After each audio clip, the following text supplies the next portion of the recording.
because the fact that the term Instagram baddie is a thing now, like when we first had Instagram, there weren't no baddies. Everybody was just following their friends. I'll never understand the hype of a purse.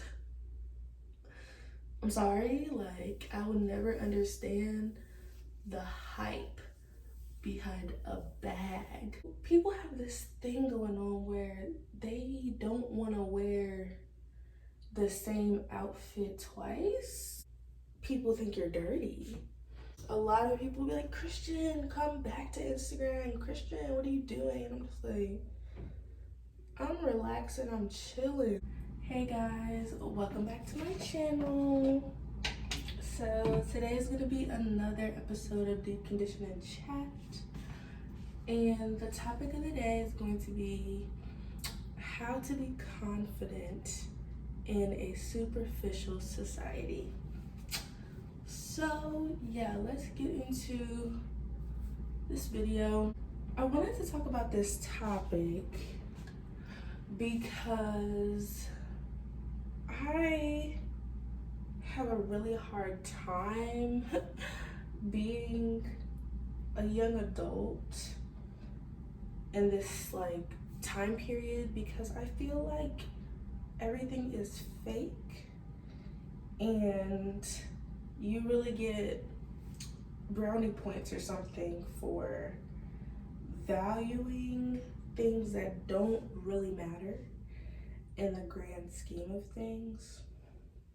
So as a great example, I can start with my shirt. So if you watch like my last couple of videos, you've probably seen this shirt or this top.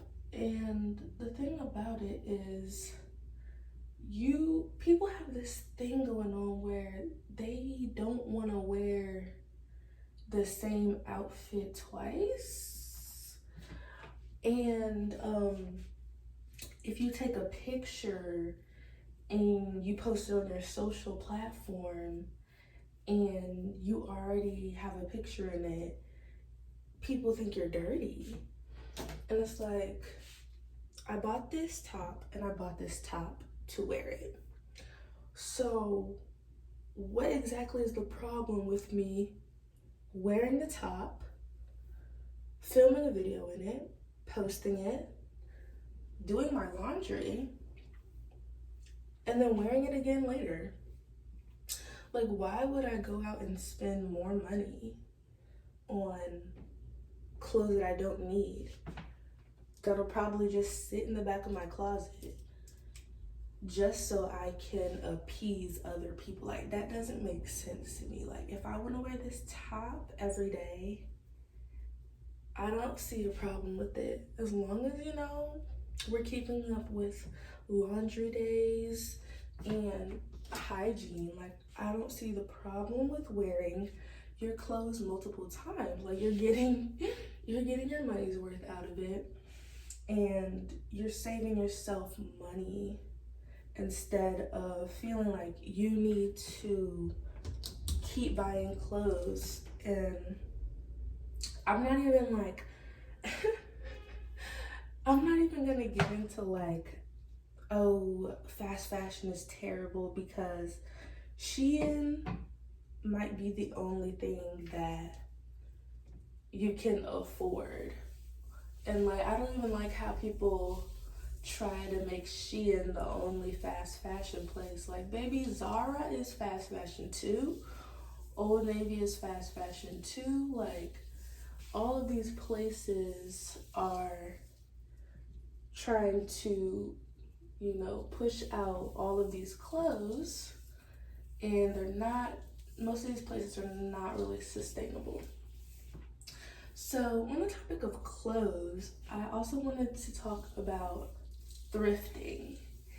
And in the recent years, I think TikTok really did something specifically to this whole thrifting thing, because back in my day, when I was younger, we used to go to Goodwill and Salvation Army on a weekly basis. And we really had fun going to those. Like, we used to love going to the thrift store. We used to love going to Goodwill, Salvation Army, and Walmart. Like, those three places where we love going. So we always went on the day of the week where everything was going to be half off.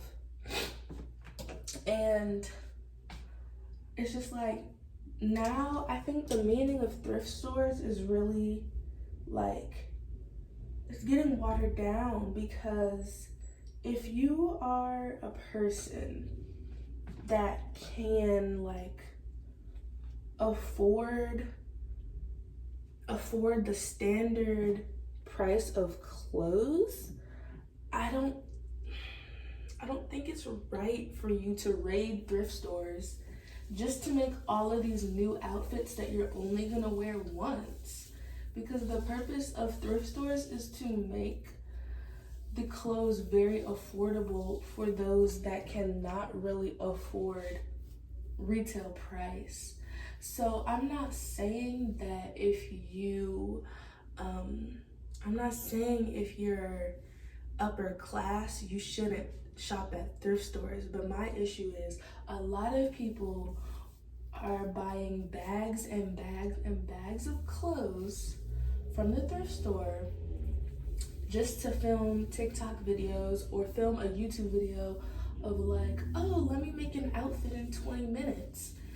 And they never use those items, or they never wear those items again. And so I think it's kind of weird that thrifting has gone from this like thing that definitely used to be looked down upon, like, oh, you are wearing recycled clothes, or like you're wearing clothes that other people have already worn, ill. But now it's like, ooh, vintage. Like, I feel like that's really weird. And I feel like people are taking something and turning it into something that it really should not be. The next thing I kind of wanted to talk about is like, I don't have a specific example, but it's when, let's say, a husband and a wife have been together for like 5 years, and the wife or the husband, they get in this car accident, and now their face is like disfigured, and there are these news articles coming out about how, oh my gosh, they're still staying together. Like, this is really love, even after the car accident, you know, they're still staying together, and that's just really a love story. And it always makes me cringe when those type of articles come out, because if you are so shallow to the point where if your significant other were to injure themselves and their face became disfigured, and you're married to that person for better or worse, and now you want to break up or get a divorce because of their face, I think that is so superficial. And I just cannot believe there are people out here that are really like with their partner for their looks. And I know, like, it's sad, but some people would actually be like, you know what? I can't do this anymore. And it really speaks to that person's character, and just yikes. Honestly, just yikes. So I think it's very superficial if you're getting with your significant other or your like spouse or long-term partner, And if something were to happen to them that's like so, like based on their outward appearance and you want to dip, like, I think that's so immature. And I think people praising the person for staying, I think that's kind of weird. I think that's a little bit strange. So next topic is like Instagram. So I haven't really been vocal about this, but I've talked about like me not really being a fan of social media. And then I told myself that when I got to 1,000 subscribers, or if I ever got to 1,000 subscribers on YouTube, that I would get my personal page back and I would start using it again, because I felt like I had been off of Instagram for about 3 years, and I felt like, okay, 3 years is a good enough time for you to reevaluate, you know, your priorities, and you can see like what you actually value. So I got it back in October or November of 2020. And at first I was using it for like marketing, like telling people, oh, I posted a new video, you know, like what else do you guys want to see from me? And like at first it was cute, but it was, the fact of the matter is I saw it as another form of income. And when I didn't see growth quickly enough, and I also like combined with the fact that I just don't like social media, it definitely felt like a chore to be on it. I decided to permanently delete my personal page, and that happened in August. So no, I initiated the deletion of the page in July, and I believe it took 30 days to like process. So it was official in August. So basically it's been 6 months since I permanently deleted my personal Instagram page, and I don't miss it one bit. I've been playing this cat and mouse game of disabling my page, like temporarily disabling my page for months at a time, years at a time. And I was finally done with the whole, okay, I'm gonna try, because honestly, the moment that I was done with Instagram the first time, the only thing that like kept me like, oh, well, maybe I shouldn't permanently delete it, is like that feeling of feeling like you're gonna miss out on something, or feeling like you're not in the loop. And the reality is, if some sort of information needs to reach me, it will be able to reach me. But being on Instagram and seeing all of the fakeness and seeing people, well, let me not attack it in that way, but some people have a very good relationship with apps. I'm probably not one of those people, because I just like authenticity, and I feel like Instagram is the opposite of that.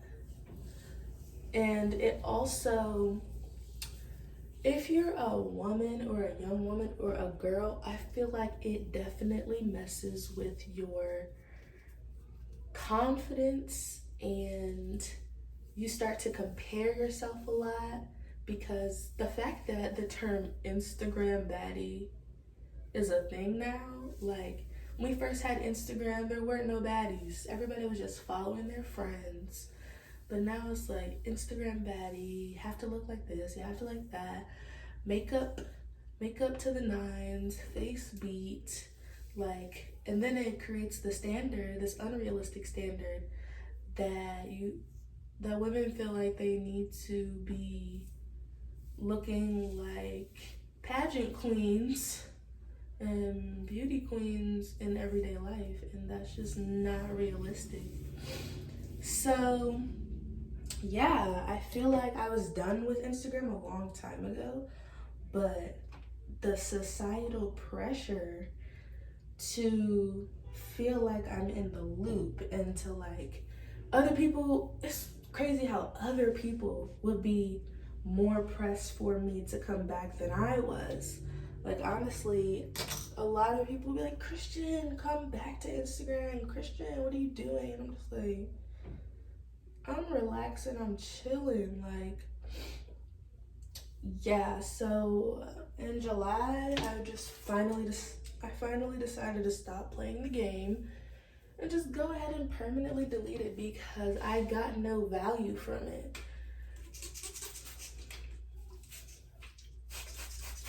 Like, honestly, I feel like if I'm not getting value from something that is basically reprogramming my brain, I should not be partaking in it. And like I said, some people can have a very healthy relationship with social media. I feel like you're one of few. Like if you really curate your following, you curate your feed to only be like positive things and be positive things that motivate you and people that you look up to. I could definitely see it being positive. But then you also have the aspect of, are you spending too much time on it? Like, it can still be positive, but I feel like it's a time sucker. Now, in my personal opinion, I feel like I've done a very good job with like eliminating Instagram and other social medias from my daily routine. But then the problem is, I feel like YouTube took their place. And YouTube is a great platform and everything, but if you're replacing that same time with another thing that you're not using in a productive way, or you're spending hours on it, I feel like we need to do some troubleshooting. So yeah, I basically want to say that the best way to be confident in a superficial society is to do what feels right to you. And that is regardless of what you feel society wants you to do. That is regardless of what your parents think that you should do. It's really what you want to do. If you want to go to culinary school, but your parents think, oh, that's not a real career, but you gotta do what makes you feel fulfilled. You cannot live in this bubble of, oh yeah, society thinks I should do this, society thinks I should do that. Like, baby, you don't have to have children if you don't want to. And I feel like that's a really big societal pressure. And then you have all these very aggressive and angry mothers just treating their children so poorly. And it's like they didn't want them from the beginning. They had pressures as soon as they got a man or got married of, okay, when are you gonna have a baby? When are you gonna have a baby? when you're gonna have a baby, and they never wanted children themselves.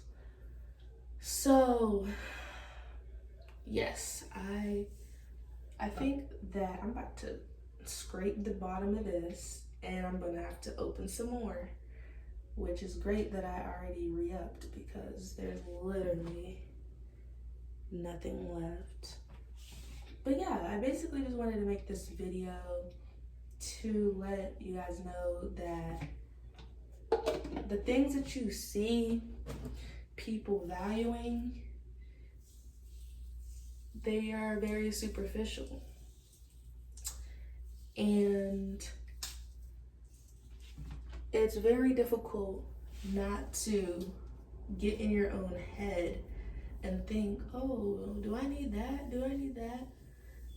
Like, to me, I'll never understand the hype of a purse.